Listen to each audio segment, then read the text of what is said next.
In this session, let's discuss about the oxidase test. During the era when gonorrhea was a leading public health problem, in 1928, Gordon and MacLeod introduced an oxidase reagent which was 1% solution of dimethyl paraphenylene diamine dihydrochloride. This reagent helped to distinguish Neisseria gonorrhoeae, which is an oxidase positive bacteria, from a mixed bacterial growth of urethral discharge. Later in 1956, Kovacs made an oxidase reagent which was 1% solution of tetramethyl paraphenylene diamine dihydrochloride in distilled water. So instead of dimethyl, he added tetramethyl.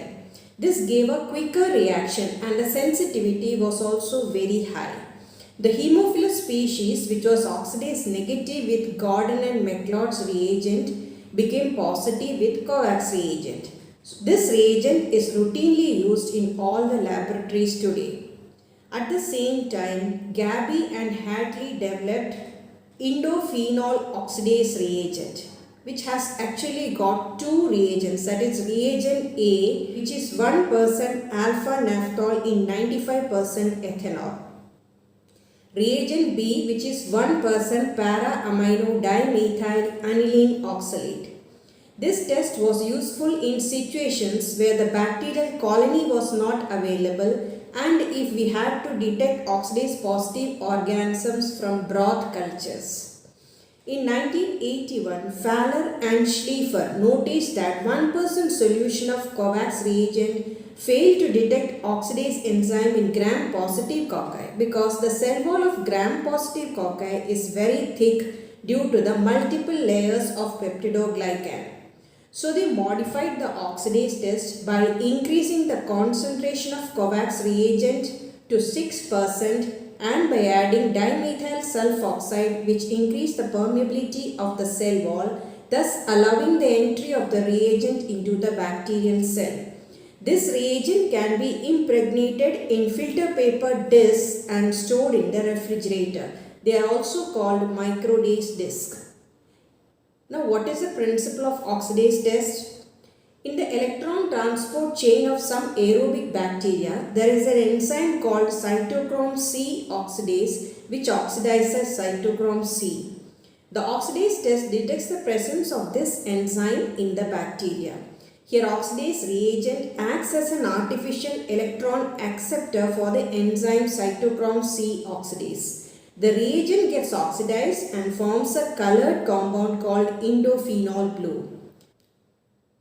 For any biochemical reaction, the efficacy of the reagents and the method is first confirmed by a standard positive and negative control. Here we can use Pseudomonas aeruginosa 80cc 27853 as the positive control and Escherichia coli 80cc 25922 as the negative control. Now how do we prepare oxidase reagent for doing the test? Only a small quantity of oxidase reagent should be prepared at a time because they get oxidized easily when they come in contact with atmospheric oxygen. As per Covenant steel, 1 loopful of the solid reagent can be added to 3 ml distilled water. This will be approximately 1% oxidase reagent. A freshly prepared reagent is colorless. When it gets auto-oxidized, it turns violet in color. Such reagents are not appropriate for doing the test. Auto-oxidation of this reagent can be retarded by adding 0.1% ascorbic acid. Such solutions should be stored at -20 degrees Celsius and thawed just before use. If the reagent has to be stored for some days, then keep it in airtight amber colored bottles in the refrigerator at 4 degrees Celsius. The reagent has to be brought to room temperature before doing the test. The microdase discs are also stored at 4 degrees Celsius. Now we have to take some precautions when we are doing the oxidase test. As I already told, always use freshly prepared oxidase reagent, otherwise auto-oxidation can occur and this can lead to a false positive test. Do not pick the bacterial colony with nichrome or iron containing loops. It can give false positive reactions. Do not do oxidase tests from sugar containing media like McConkey agar or TCBS, that is thiosulfate, citrate, bile salt, sucrose agar. So when we do oxidase test for Vibrio cholerae, never take the colonies from TCBS. Fermentation of sugars produce acids, and if the pH of the medium becomes less than 5.1, it may give a false negative test. Take the bacterial colonies from a non-selective and non-differential media to ensure valid results. Nutrient agar and trypticase soy agar are the best media for doing this test. Bacteria grown on media containing dyes may give some aberrant results. Use colonies that are 18 to 24 hours old. If you take older colonies, it will produce weaker reactions. If some oxidase positive organisms are grown with pseudomonas in the same culture plate, the oxidase reaction of that organism can get inhibited. Example, if Neisseria is grown with pseudomonas, the Neisseria colonies will not be oxidase positive.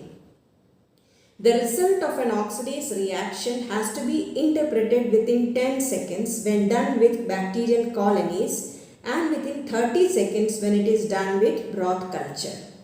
Now let's discuss the different methods of doing the test. First is the wet filter paper method.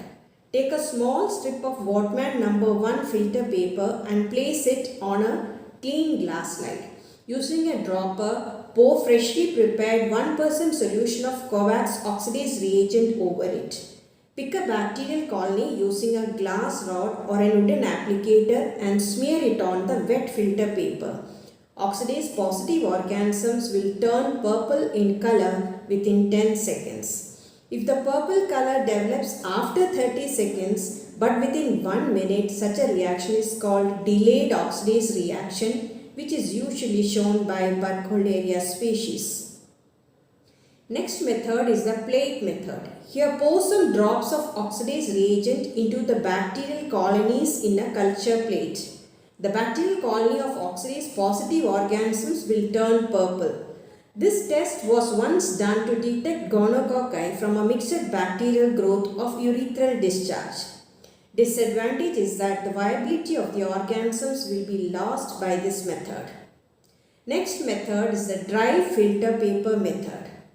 Small strips are cut from Wortmann number 1 filter paper, soak them in oxidase reagent, dry the strips in an incubator and store them in airtight amber colored bottles. For doing the oxidase test, take a strip of this paper, soak it with distilled water and smear the organism on it using a glass rod or stick. A purple color develops within 10 seconds if the organism is oxidase positive. Advantage is that we can store these papers and we need not keep preparing the oxidase reagent repeatedly every time.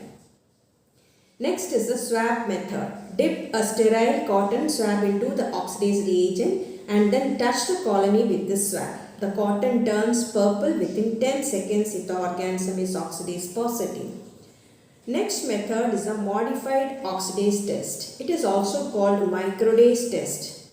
As I told you earlier, this is done for gram-positive cocci. So here the filter paper discs which are impregnated with 6% tetramethyl paraphenylene diamine dihydrochloride and dimethyl sulfoxide are available. Place the discs on a petri dish. With a glass rod, you rub a small amount of the bacterial colony on the disc. A purple color develops within 10 seconds and it is taken as positive. The organisms that are modified oxidase or microdase positive are all species of micrococci, Staphylococcus cereus, Staphylococcus lentis, Staphylococcus vitulinus, Staphylococcus fluoreti and Staphylococcus caseolyticus. Next method is the Gaby and Hartley method, which is also called Nadi reaction. This test is done when we have an overnight broth culture and we don't have a bacterial colony. As I mentioned earlier, there are two reagents, reagent A and reagent B. Take 0.2 ml of reagent A and 0.3 ml of reagent B and add it to 4.5 ml of the nutrient broth containing the organism. and shake vigorously. A purple color develops within 30 seconds if the organism is oxidase positive.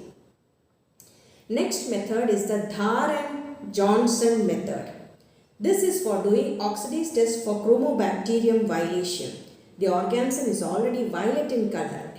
Hence, the routine oxidase test will not be very yielding. For this method, take a Whatman number 1 filter paper and on one edge of the paper, streak a positive control, test the organism, that is Chromobacterium violation, and a negative control in a row. Hold the filter paper vertically and dip the base of the filter paper in Kovacs oxidase reagent, which is taken in a petri dish. The reagent will slowly get absorbed into the filter paper, and as it moves up, the oxidase positive organisms will produce a purple colored flame shaped streak on the filter paper. Now let me enlist some of the oxidase positive bacteria. Pseudomonas species, Aeromonas, Plesiomonas, Neisseria, Chromobacterium, Flavobacterium, the Hazard group, Helicobacter pylori, Campylobacter jejuni, Brucella species, then you have the Vibrio cholerae, Moraxella, Pastorella, Alkaligenes, Legionella pneumophila, Bordetella, Haemophilus species. Then there is a Burkholderia species which show a delayed oxidase reaction, that is it appears after 30 seconds but before 1 minute. This variability in the oxidase reaction has been attributed to differences in cytochrome composition and the variability in cytochrome oxidases. Are there any oxidase negative Pseudomonas? Yes, Pseudomonas luteola, Pseudomonas oryzhabitans, Pseudomonas syringae and Pseudomonas viridiflava. Usually Enterobacteriaceae are oxidase negative, but there is an oxidase positive Enterobacteriaceae, that is Plesiomonas schickeloides. Now let's have a small discussion about the oxidase test for Candida species. We discussed earlier that modified oxidase test or microdase is done for gram-positive organisms. But for Candida species, though it is gram-positive, we use 1% Kovacs reagent since there are no thick peptidoglycan layers in their cell wall. This test is done mainly to distinguish between Candida albicans and Saccharomyces cerevisiae. The positive control is Candida albicans NCPF 3281 and the negative control is Saccharomyces cerevisiae NCPF 8348. Majority of the Candida species are oxidase positive, except some strains of Candida krusei and Toluropsis glabrata. Cryptococcus species are also oxidase positive.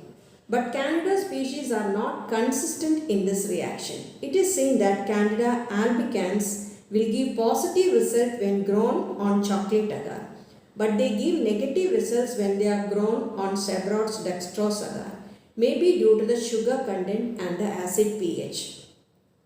These fungal strains have not been validated by NCTC or ATCC. Hence, it is not routinely done as a laboratory procedure for the identification of Candida species. I hope this session has helped you to understand the oxidase reaction in detail. Thank you.